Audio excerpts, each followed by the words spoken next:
Hello, അസ്സലാമു അലൈക്കും. എന്തൊക്കെയുണ്ട് നിങ്ങളെ വർത്താനം? ഇന്ന് രാവിലെ തന്നെ ഇവിടെ ഒരു ചെറിയ മഴ ഉണ്ട് കേട്ടോ. അപ്പോൾ മഴ ഉണ്ടായത് കൊണ്ട് ഞാൻ ചക്ക ഉണ്ടാക്കി പൊറാട്ടയും കൊണ്ടുവന്നു. അതിൻ്റെ കഴിഞ്ഞിട്ട് ചക്ക മുറിക്കാൻ വേണ്ടി ഇരുന്നു കേട്ടോ. ഇതിനൊക്കെ പറയാം വളഞ്ഞീനോ? വളഞ്ഞി ഇതിൻ്റെ വിളഞ്ഞി നമ്മൾ എടുക്കണേ. പല നാട്ടിലും ഇതിന് പല പേരാവും. നമ്മളിവിടെ വിളഞ്ഞി അല്ലേ? നമ്മളിവിടെ വിളഞ്ഞിയൊക്കെ അറിയല്. പല നാട്ടിലും പല പേരുണ്ടാവും. ഉണ്ടെങ്കിൽ നിങ്ങൾ കമൻറ്റ് ചെയ്യണേ. ഇവിടെ നല്ല മഴ ചെയ്യുന്നുണ്ട് കേട്ടോ. അപ്പോൾ ചക്കയും കട്ടൻ ചായയും കുടിച്ചാ വിചാരിച്ചു കേട്ടോ.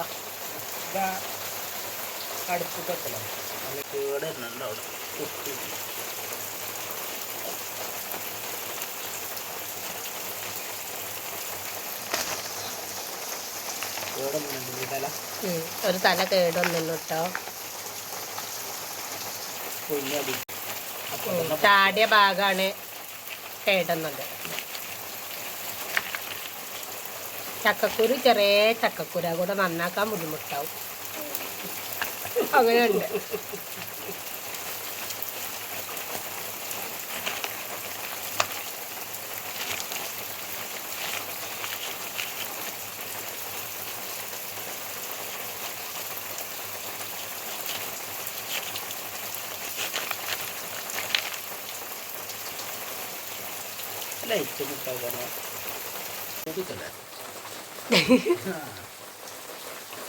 തിന്നോക്കട്ടെ.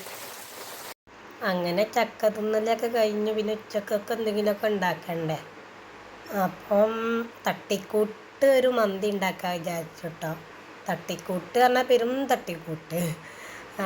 സാധാ നമ്മളെ വീട്ടിലില്ലത്, പെട്ടെന്ന് ഉണ്ടാക്കുകയാണ് പറഞ്ഞതല്ലേ. അപ്പം ഞാൻ ഒരു ഉള്ളിൻ്റെ കണ്ടെടുത്തു. പിന്നെ ഏലക്ക, കുരുമുളക് എടുത്തിട്ടുള്ളൂ കേട്ടോ. 2-3 ഏലക്കയും കുറച്ച് കുരുമുളകും ആദ്യം കുക്കർ വെച്ചു. എന്നിട്ട് വെളിച്ചെണ്ണ ചൂടായിട്ട് ഉള്ളിയും കുരുമുളകും ഏലക്ക ഇട്ടു. കുറച്ച് ഉപ്പിട്ടു ആവാനിട്ടോ. എന്നിട്ട് പിന്നെ ആവശ്യത്തിന് അത് നല്ലോണം ഇളക്കിയിട്ട് കുറച്ച് ചെറിയൊരു മേങ്ങിക്കട്ട ഉണ്ടെങ്കിൽ ഇട്ടാൽ മതി, ഇല്ലെങ്കിൽ ഇടും വേണ്ട കേട്ടോ അത്. പിന്നെ നമ്മൾ വെളുത്തുള്ളി 5-6 വെളുത്തുള്ളി ഇട്ടു കേട്ടോ ഞാൻ. എന്നിട്ട് വെളുത്തുള്ളി പിന്നെ മേങ്കിക്കട്ടയും ഒക്കെ ഇട്ട് നല്ലോണം വാട്ടിട്ടോ. എന്നിട്ട് വാട്ടത് കഴിഞ്ഞിട്ടാണ് ഞാൻ പിന്നെ കിഴങ്ങ് മന്തിയാണ് കേട്ടോ ഉണ്ടാക്കുന്നത്. ഇറച്ചിയില്ല, മുട്ടയല്ല, കിഴങ്ങ് ഇട്ടോ.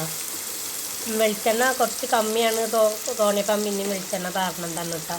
പിന്നെ കിഴങ്ങ് നുറുക്കിയിട്ട് ഒരു കിഴങ്ങ് എടുത്ത കിഴങ്ങ് വേണമെങ്കിൽ നമുക്ക് നീളത്തിൽ അരിഞ്ഞിട്ട് നമുക്ക് വേണമെങ്കിൽ പൊരിച്ചിട്ട് ഇതിക്കിടാം കേട്ടോ.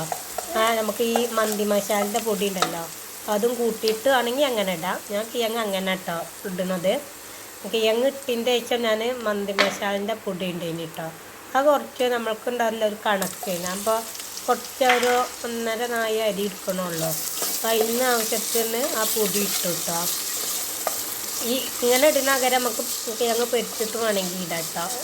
എൻ്റെ തട്ടിക്കൂട്ടായോട് ഇതിനൊക്കെ തട്ടിക്കൂട്ടായി ഇട്ടോ. കിഴങ്ങ് പൊരിക്കാതെ ഇട്ട് ഞാൻ ഇട്ടത്.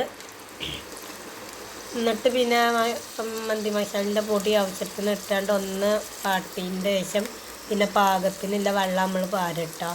പിന്നെ ഉപ്പൊക്കെ ഉണ്ടോ നോക്കിയിട്ട്, ഇല്ലെങ്കിൽ നമുക്ക് ഉപ്പ് ഇടാം കേട്ടോ. എന്നിട്ട് അരി വേവിക്കാണ്ട് അരി ഇടുക. ഇത്രേ ഉള്ളൂ. അരി ഇട്ടാണ്ട് പിന്നെ നമ്മൾ കുക്കർ മൂടിയൊക്കെ ഒരു കൂക്ക് മതി കേട്ടോ.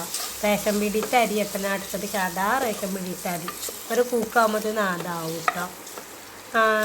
അങ്ങനെ അതായി ഒക്കെ കഴിഞ്ഞ് നല്ല രസമുണ്ട്. മക്കൾക്കൊക്കെ പറ്റിയിട്ടോ. മക്കൾ സാധാ ചോറ് തിന്നുന്നാത്തി ഇങ്ങനെ ആയപ്പോൾ തിന്നിട്ടോ. നമുക്ക് ഇതിനിപ്പോൾ വല്ലാതെ ചിലവൊന്നുമില്ലല്ലോ. ഒരു മന്തി മസാലൻ്റെ പൊടി ഉണ്ടെങ്കിൽ ഇത് തയ്യാറാക്കണുള്ളൂ. ഇനി പുള്ളിയൊന്നും ഇല്ലെങ്കിലും കുറച്ചെന്തെങ്കിലും ഇട്ടാലും നമുക്ക് ഇങ്ങനെ ഉണ്ടാക്കാം.